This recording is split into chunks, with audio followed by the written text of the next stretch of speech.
I often get told how negative I am, but I think we can all agree there's been a little something special that's made this Grinch's heart grow 3 sizes. And that little puppy is named Schedule 1.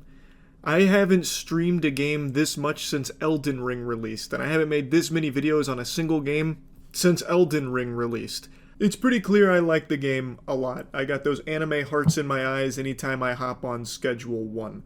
I've become addicted to it, much like my clients in the game itself.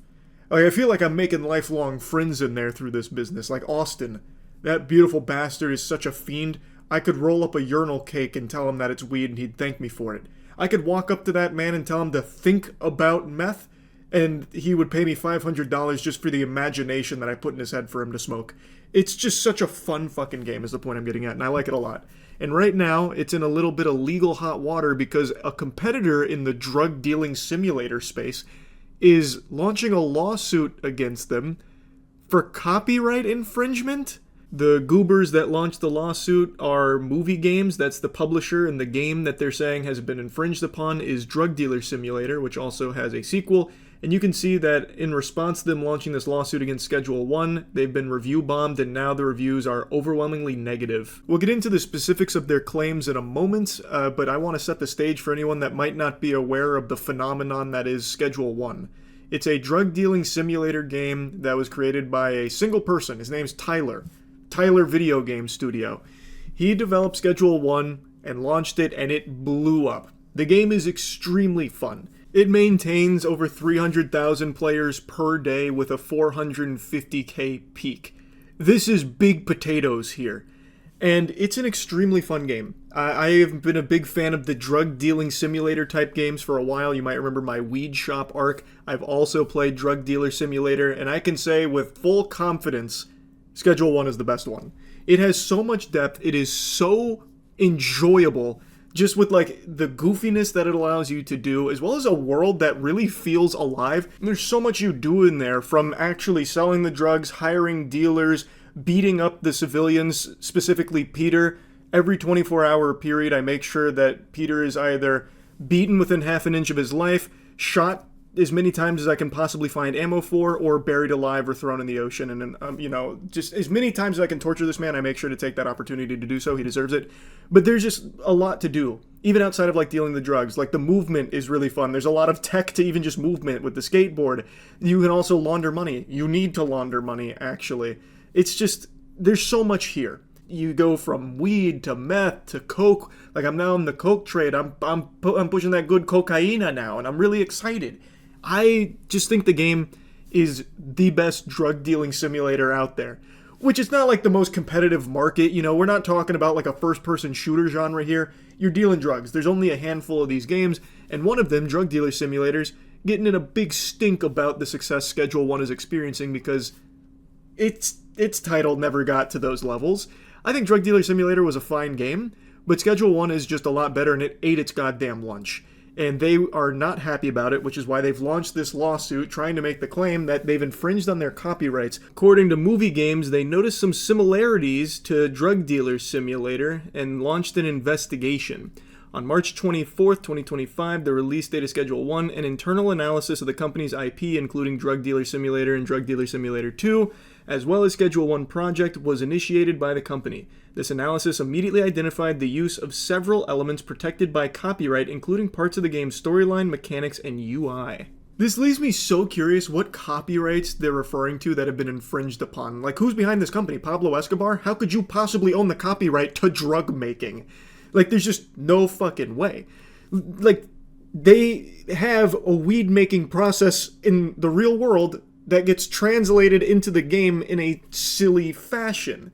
You can't patent that. Like, Warner Bros. Has patented the Nemesis system, which I've talked about a lot. I've bemoaned that pretty frequently, but that's a very specific mechanic. This is not.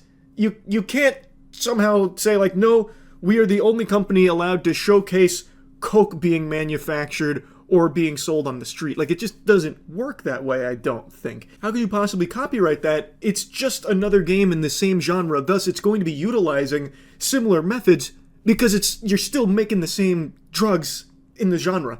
Like, very few companies ever go this far. Like, take, for example, Souls-like games, which have become the new hotness. Souls-like games are spreading like the fucking common cold. Let's take, for example, a really good one, Lies of P. Well, Lies of P didn't invent the Souls-like genre. It borrowed a lot of elements from everything FromSoft had built up over the decades. And you didn't see FromSoft sue Lies of P, and you don't see FromSoft suing Neo or First Berserker or any other really successful Souls-like games. Like, this is just a silly lawsuit, in my opinion. Now, unless they can point to things that Schedule 1 literally stole from Drug Simulator, like one-to-one, then I just don't see how they could possibly have a fucking case. And they also mentioned that the storylines... What do you mean the story? The story in Schedule 1 is you were making weed in an RV, your Uncle Nelson got busted, so you ran away, now you're in a city making weed. Which, as you grow your business, you start to branch out beyond Weenie Hut Jr. weed, and you start manufacturing and selling meth and coke and all the good stuff, the bells and whistles. That's the whole story. Drug Dealer Simulator doesn't start that way. You're not in an RV, and you don't have an Uncle Nelson. You start in an apartment, you get a call from Eddie. Like, there's not a real story to Schedule 1. The only thing these two games have in common narratively is they both use a phone to feed the player tutorials. In Schedule 1, you get Uncle Nelson on the payphone. In Drug Dealer Sim, you get Eddie on your phone. But you can't possibly copyright the phone mechanic here because so many games do that outside of just these two. Are you going to go after Rockstar Games next for their usage of phones in GTA? Like, it's ridiculous. Like, there's not anything narratively that I can find that's even similar between these two games, other than you start making drugs and selling them on the street. Now, if we want to get into some really nitpicky specifics that I feel like is probably going to be mentioned in this lawsuit, there are things in Drug Dealer Simulator that are similar in Schedule 1, such as the way you save the game. So in Drug Dealer Sim, you save the game here, like you'll see in Markiplier's Let's Play. In Schedule 1, you save in a similar way in the doorways. So those two things are similar, but there's no way you fucking copyright that. I have seen that exact same method of saving games in other games on Steam that I've played during, like, bad game nights. That is not unique to Drug Dealer Simulator, thus I can't imagine that that is copyrighted. Another example I think they're going to try is the body searching. So on the left you'll see the Drug Dealer Sim body searching, and on the right Schedule 1. I guess it's similar because they both have a progress bar. But what, did you patent progress bars in drug dealing genre? Like, I think it's just complete fucking lunacy here. Like, the body search existing in both games, that's not Schedule 1 stealing from you. That's, once again, just a whole drug dealing simulator idea in the genre, where body searches would happen with the fuzz, with the police coming through and patrolling.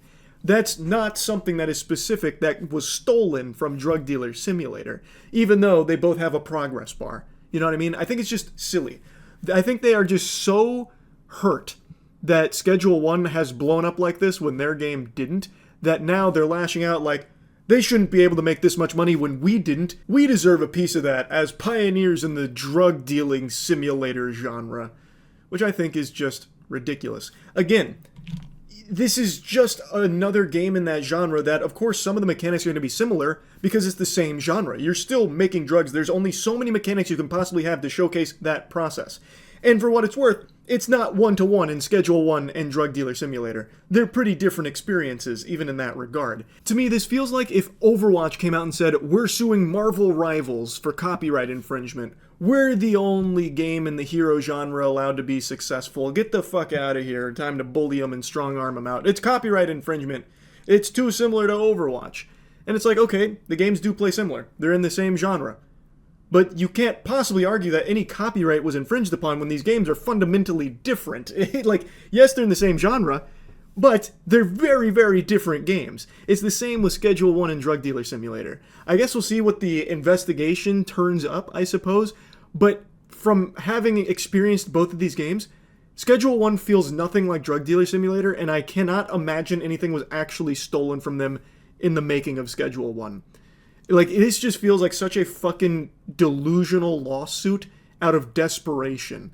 And it's pathetic. It makes Drug Dealer Sim developers and the publisher look like such bitches for this. Just really salty that Schedule 1 is as popular as it is.